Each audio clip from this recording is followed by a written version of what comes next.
afternoon, sir. My name is Harkeerat and I am here to show you my project on fan cleaner. Now, I am using level 1, 2 and 3 kit components. I am using the 300 RPM motor and the U-leg from level 2.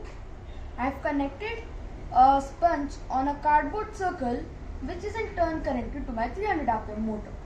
I am using level 3 intercon and strips.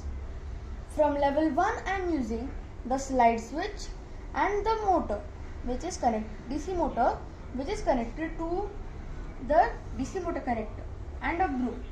Now when I connect this wire to B, you can see that the broom has turned on because it's at E.